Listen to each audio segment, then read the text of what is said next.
I lost 27 games in this tournament I just entered. I'm coming back to Pokemon after having not played for 4.5 years, and so if you're a beginner, I think you can learn from my mistakes. One of the things I really struggled with throughout this tournament, and even after, was knowing if losing was my fault and a skill issue as a player, or if the team was the problem. I had this constant feeling of the team was good enough, and if I just played correctly, then I could win. And so I started blaming myself for every loss, which I think is a good thing to do if you're wanting to learn, but there is something to be learned here with team building as well. A team should help you win easily. Not to say that every game is free and skill isn't involved, but what I had to do was I had to make really tough reads that if I messed up the reads, I would just single-handedly lose the game. An example of this was with Trick Room. I put Trick Room on my Fluttermane, and if I didn't try to read their Trick Room, I wouldn't have the time to reverse it. And so I basically had to predict they were going to Trick Room, and there's a couple times I just set up Trick Room for them and single-handedly lost the game off of that. And so the big takeaway here is it's important to look at yourself and say, hey, what could I have done better here?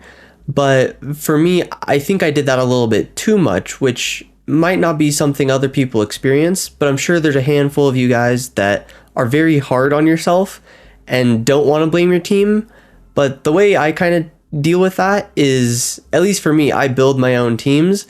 And so learning it as a team building experience and knowing, hey, I messed up my team building, that's my fault too. And learning from that experience for team building in the future. My 6 Pokemon were Koraidon, Walking Wake, Rillaboom, Ogerpon, Landorus, and Fluttermane.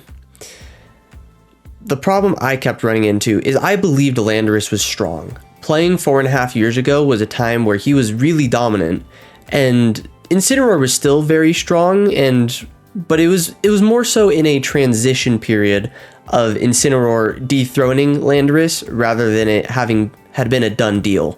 For context, this is Landorus Therian, not Landorus Incarnate. So with my experience all that time ago, not only do I have this kind of weird bond and attachment with Landorus, but I really felt like he was strong.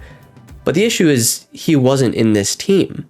I realized that, but I kept bringing him game after game after game, and there was a lot of games that I just straight up lost, if I'm being honest, because of the decision to bring Landorus. More complicated answer here is I was running Choice Scarf Landorus, and I would bring him against Tornadus frequently, and Tornadus could just use Tailwind and make my Landorus kind of irrelevant and just easily get outsped by the entire enemy team, and so Landorus wasn't there doing what I needed him to do. To make matters worse, I would also bring him frequently into physical attacking teams such as Extreme Speed Dragonite and Chien-Pao, where in that case, Ogerpon was just doing a better job because of the way I built it, being max HP and max defense, and using Follow Me. So Landorus just didn't have a place in this team. He wasn't bringing anything to the table that I needed, yet I kept bringing him game after game after game because of this attachment to him. So I guess the lesson here is when you see that weak link in your team, it's okay to cut it out.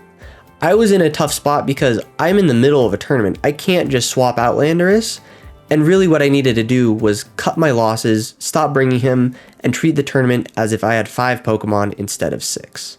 And that whole issue kind of connects to this final issue that I think was the biggest lesson I took away from the entire tournament and is the most important thing to think about when team building that I didn't when I was making this team. What I'm talking about here is speed control. Speed control is the name of the game, and what was happening with my Landorus was he had Choice Scarf, but they had speed control, and I really didn't. I had a Trick Room Fluttermane, but that wasn't the speed control this team needed. Now, I'm not saying you need to bring a Tailwind user or a Trick Room user or even Icy Wind Electroweb to every game. I think you can build a team that doesn't boost your speed stat or lower the other team's speed stat. This team, for the most part, fit that mold, except the problem was it wasn't built to take advantage of that. I had hard-hitting Pokemon. I invested EVs into the speed stats on many of these Pokemon. So it was an important part of my game plan to go first, except I didn't have a way to make sure that happened. It was really just bad for this team if they weren't going first because I completely neglected bulk. It was a hyper offense team without the way to be hyperly offensive. I was able to have some workarounds because of the Ogre Pond being able to use Follow Me. And again, going back, that's just another reason why it was outclassing Landorus in every way. But I think the big lesson here is not that you need speed control, even though it's an important thing to think about. I think the big lesson here is with the speed control, you need to match that with the game plan of you as a player and the team you're building. For example, again, I like talking about Dragonite for some reason, but with Dragonite Extreme Speed, he doesn't need to worry about going first from his speed stat because he's going to go first anyways. And so that is his form of speed control. He can run Choice Band Hyper Offense while also having a little bit of bulk because he can hit hard and fast without investing into his speed stat. On the other hand, if I had a Charizard, if he wanted to be hyper offensive with Solar Power and Heat Wave, but I didn't have Tailwind on that team, even with Choice Scarf on him, I'm going to run into some issues if that's his whole game plan. And a personal takeaway for myself is I'm not a big fan of setting up Tailwind and Trick Room, so I kind of like the idea of building a team without speed control, and that's what this team did, is it didn't have speed control, except that didn't line up with how I built them and the Pokemon I was bringing. They needed speed control, and that didn't match my vision as a player. To summarize these 3 points, the first takeaway that I would hope for you guys to learn from my mistakes with is if you're wondering if it's your fault or your team's fault, I think a lot of different people are going to get misled always blaming themselves or get misled by always blaming their team. But I think a good rule of thumb to remember is your team should make it easy to win. And if it doesn't do that, then it's the team's fault, not solely. Like, you still have things you could have technically done, but you shouldn't have to think about, this team is good if I make these hard reads. You shouldn't have to do that unless you already messed up and your back is against the wall. The second point I would say is don't try to fit a square peg into a circular hole. If something on your team isn't working, it's okay to replace it. And if you're in the middle of a tournament, it's okay to stop bringing it.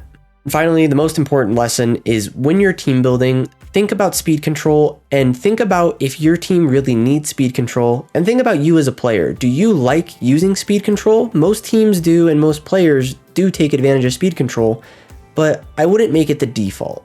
And to be honest, guys, I'm not a wizard about Pokemon at all. These are just the things I learned from this tournament, from getting absolutely rolled. 45 total games and 27 of them were losses. And so hopefully you could learn from my mistakes. And if you did, please leave a like on the video. And if you want to see more content like this, make sure to subscribe. And it seems like YouTube thinks you will like one of these 2 videos. Hopefully I'm pointing at them. But anyways, I'll see you guys in the next one.